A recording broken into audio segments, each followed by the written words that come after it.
BPSC TRE के exam संपन्न होने के बाद जो बीएड अभ्यर्थियों का सबसे बड़ा संशय था कि क्या हम टीचर बन पाएंगे, क्या प्राइमरी टीचर में उनकी एलिजिबिलिटी कायम रहेगी सुप्रीम कोर्ट के फैसले के बाद। उन छात्रों का परीक्षा से पहले भी बहुत बड़ा संशय था, उसके बाद भी बना रहा। कभी आयोग ने इस पर खुलकर नहीं बोला।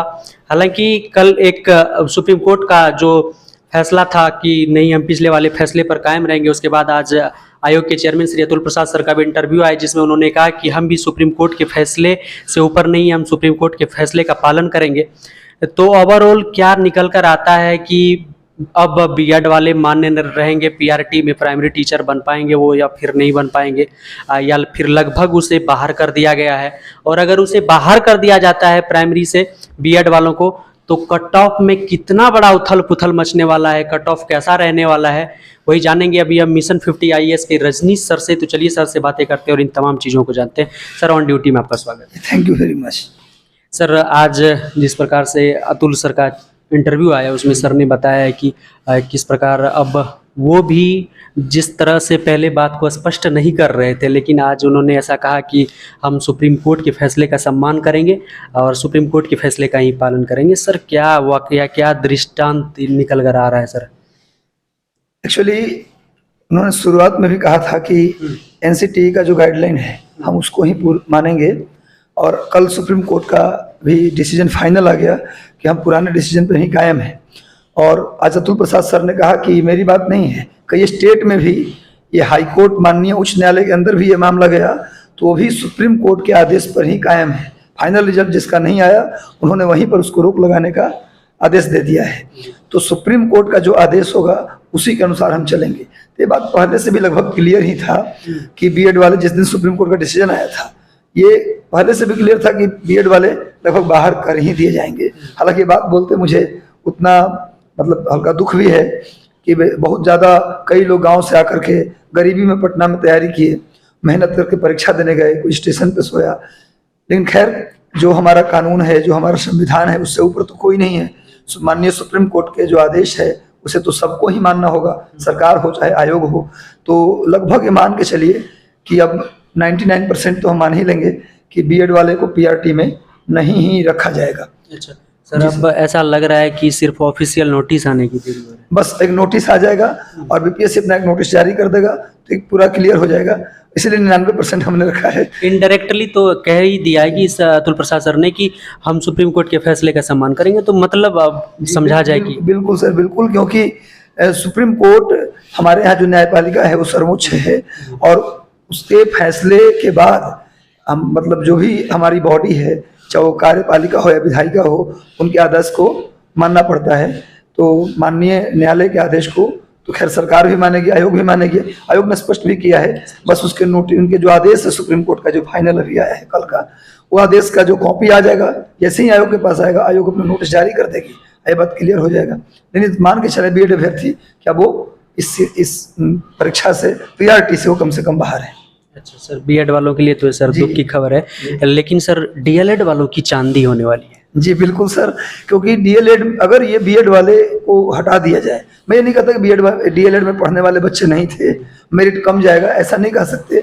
लेकिन बीएड के हट जाने से नो डाउट मेरिट पे बहुत बड़ा परिवर्तन आएगा। जो हम लोग 60 से 65 बता रहे थे जनरल का, हो सकता है वो 50 से 55 के बीच आके अटके 50 पे आ जाएगा। 50 से 55 हाईएस्ट मैं बता रहा हूँ। जिनका 55 है और डीएलएड है तो उनका समझिए कि 100% सिलेक्शन है। 55 हाईएस्ट बता रहा हूँ, 50 से 52 मान के चलिए जनरल का मेरिट होना चाहिए। सर डीएलएड वालों के लिए तो सर कहीं ना कहीं एक बड़ी अपॉर्चुनिटी तो ये थी, लेकिन इसके बावजूद सर बीएड वाले जैसे ही बाहर हो गए, इनके लिए तो एक गोल्डन अपॉर्चुनिटी है सर। अगर थोड़ी भी तैयारी उन लोगों ने किया है और परीक्षा को अगर ले गए 50 से पार, मुझे लगता है कि पढ़ने वाले सामान्य बच्चे भी 50 से ऊपर स्कोर किए हैं, और जिन्होंने किया है उनका रिजल्ट पक्का है। जी सर, आयोग के चेयरमैन अतुल प्रसाद सर ने ट्वीट एक और किया था इससे कुछ दिन पहले कि अगर बच्चे क्वालिफाइंग, हमें 80% लड़के 75 या 80 बोला था सर, मैं कंफर्म नहीं, 75 बोला था कि अगर इतने बच्चे नहीं कर पाते हैं, क्वालिफाइंग मार्क्स नहीं ला पाते, तो क्वालिफाइंग मार्क्स को भी नीचे कर देंगे। जी बिल्कुल, उन्होंने कहा है कि 75% सीट हमें भरना है। अगर 75% सीट अगर कट ऑफ में, अगर कट ऑफ के ऊपर नहीं मिले, तो हम कट ऑफ का जो कैप है ऊपर का वो हटा के हम नीचे भी ला सकते हैं। तो उसके मतलब 75% सीट हमको भरना है एनी हाउ। इसका मतलब था ये कि मेरिट उस समय ही डिसाइड था कि कम, अगर केवल डीएलएड को लेना है तो मेरिट कम जाना है। उनको भी ऐसा लग रहा है अंदर से कि शायद हमें कैप ऊपर का हटाना पड़े।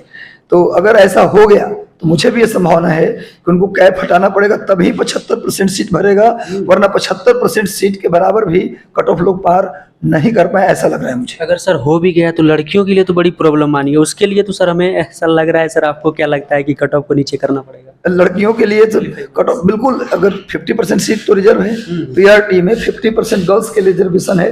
तो ऐसे में देखिए, मैं गर्ल्स को कम नहीं आंक रहा कि उसमें पढ़ने वाली लड़कियां नहीं है, लेकिन नो डाउट गर्ल्स के मेरिट जो है बॉयज से काफ़ी कम होगा। और मुझे लगता है 75% सीट भरना है तो उसमें गर्ल्स का जो 75% सीट होगा उसके लिए कैप को हटाना ही पड़ेगा, मुझे ऐसा लग रहा है। सर गर्ल्स के लिए मतलब क्वालिफाइंग मार्क्स नीचे आ जाएंगे सर? बिल्कुल सर, ऐसा लग रहा है मुझे। लेकिन फिर भी अगर क्वालिफाइंग मार्क्स से नीचे अगर नहीं भी आए तो मेरिट इतना कम जाएगा कि उतना गर्ल्स तो मिल ही जाना चाहिए, मुझे लगता है 40 के पार। लेकिन सर आयोग के चेयरमैन ने एक बात और कही थी कि दूसरे स्टेट के भी अभ्यर्थी इसमें भाग लिए हैं और इसमें क्वालिटी बच्चे भी, जो जिसके पास क्वालिटी है, जिन्होंने बहुत अच्छे लेवल के एग्जाम की तैयारी करी, वो भी भाग लिए हैं। सर दूसरे स्टेट के बच्चे ही, केवल ऐसा थोड़ा ना कि बिहार के बच्चों से बेहतर पढ़ाई उत्तर प्रदेश के बच्चे करते हैं या राजस्थान, बच्चे तो हर जगह के सेम ही हैं। जो लड़के शिक्षक भर्ती की तैयारी करते हैं अदर स्टेट में भी, उनका भी लेवल ऐसा नहीं कि बिहार वाले से बढ़िया है। बिहार के लोग उनसे ज़्यादा मेहनत करते हैं, उनसे बेहतर पोजीशन में है। ऐसा मत कि दूसरे स्टेट का आ जाएगा इसलिए मेरिट बढ़ेगा, ऐसा कुछ नहीं है सर। दूसरा स्टेट के लड़के भी यहीं के जैसे हैं और मुझे लगता है कि उनसे ज़्यादा ही मेहनती बच्चे यहाँ मिलेंगे। ऐसा नहीं कि दूसरे स्टेट के बच्चे ज़्यादा आ गए तो मेरिट ऊपर चला जाएगा। मेरिट मुझे जो लग रहा है, मैं बता देता हूँ पूरी की सबका मेरिट 50 से 55 के बीच, 55 हाईएस्ट बोल रहा हूँ, बहुत ज़्यादा होगा तो बीएड हट जाने के बाद 50 से 52 के बीच जनरल का मेरिट होना चाहिए मेरे अनुसार। उसके बाद BC2 और EWS का मेरिट होना चाहिए, बॉयज में बता रहा हूँ, उनकी मेरिट होना चाहिए 47 से 51 या 52 तक, 47 से 51 के बीच मान के चलिए। और जो BC1 में है, जिसको अत्यंत पिछड़ा वर्ग हम कहते हैं, उनकी मेरिट मान लीजिए तो ये 43 से 47 के बीच रहने की संभावना है। SC के मेरिट 40 के नीचे भी आ सकता है, SC 40 के नीचे भी आ सकता है SC के मेरिट। ST का मेरिट चूंकि जनरल के बराबर उनकी सीटें होती हैं, उनका सीट का कोई ज़्यादा रिजर्वेशन बिहार में नहीं है, तो ST का मेरिट भी मान के चलिए 50 के आसपास रहेगा। ये बॉयज़ का बता दिया। गर्ल्स की अगर बात करें तो गर्ल्स जनरल की मेरिट 45 से 50 के बीच में रह जाएगा। गर्ल्स जनरल अगर OBC BC2 और ये आप मान लीजिए BC2 और EWS गर्ल्स की बात करें तो ये मान लीजिए 40 से 45 के बीच में रहेगा मेरिट। और अगर बात करते हैं आप अत्यंत पिछड़ा वर्ग लड़की की बात करेंगे तो 37 से लेकर 42 के बीच मान के चल सकते हैं स्कोर आप। और SC गर्ल्स जो है वो 35 के नीचे भी आ सकता है। मतलब कि बहुत बड़ा ड्रास्टिक चेंज हमको लग रहा है इस कट ऑफ में होने वाला है बीएड का हट जाने के बाद। देखिए, बीएड के हट जाने से ऐसा कुछ लोग सोचेंगे सर बोल रहे हैं, इनको लगता है खुशी है इस बात का कि बीएड हट गए। मुझे बिल्कुल खुशी नहीं है। मैं अभी भी सरकार से अपील करता हूँ कुछ ना कुछ उपाय निकालें ताकि बीएड वाले लोग जो तैयारी किए, एग्जाम दिए, उनको कहीं भी, अब 6 to 8 में सीटें बहुत सारा है तो वहाँ एडजस्ट करें, कहीं भी करे सरकार। लेकिन ये कहीं ना कहीं अमानवीय बात हो जाएगा। एक तो फॉर्म भरवाना, तैयारी करवाना, परीक्षा ले लेना, लोग स्टेशन पर सो के, गलियों में सोकर परीक्षा दिए, कुछ ना कुछ व्यवस्था करनी चाहिए बीएड वालों के लिए भी।